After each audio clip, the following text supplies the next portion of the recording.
உலகின் மிகப்பெரிய உயிரினம் ப்ளூ வேல் எனப்படும் நீலத்திமிங்கலமாகும். இது 30 மீட்டர் நீளம் வளரக்கூடியது. அதன் எடை 200 டன் வரை இருக்கலாம். அதாவது 33 யானைகளுக்கு சமம். அதன் இதயம் மட்டுமே 180 கிலோ எடை கொண்டது. நீலத்திமிங்கலங்கள் அட்லாண்டிக், பசிபிக், இந்திய பெருங்கடல் மற்றும் தெற்கு பெருங்கடல்களில் காணப்படுகின்றன.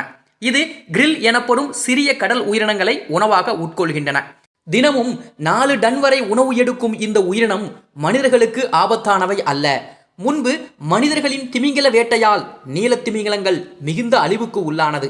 ஆனால் தற்போது சர்வதேச சட்டங்கள் மற்றும் பாதுகாப்பு நடவடிக்கைகள் மூலமாக இவற்றின் எண்ணிக்கை மெதுவாக அதிகரித்து வருகிறது என்பதும் குறிப்பிடத்தக்கது. பசிபிக் பெருங்கடல் உலகின் மிகப்பெரிய மற்றும் ஆழமான கடலாகும். இது 165 மில்லியன் சதுர கிலோமீட்டர் பரப்பளவை கொண்டது.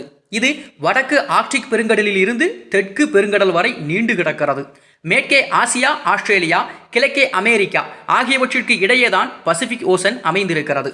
பசிபிக் பெருங்கடல் புவியியல் பரப்பளவில் 30 விழுக்காட்டிற்கும் அதிகமாக இருப்பதால் இது உலகில் இருக்கக்கூடிய அனைத்து கண்டங்களையும் விட மிகப்பெரியது. இதில் உலகின் ஆழமான பகுதி என்று அறியப்படும் மெரியானா பள்ளத்தாக்கும் அமைந்திருக்கிறது.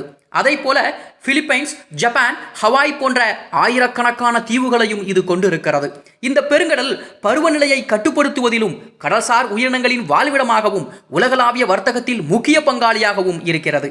அதைப்போல ரிங் ஆஃப் ஃபயர் எனப்படும் நிலநடுக்கங்கள் மற்றும் எரிமலை வெடிப்புகளின் அதிக தாக்கத்திற்குரிய பகுதியாகவும் இது இருக்கிறது என்பதும் குறிப்பிடத்தக்கது.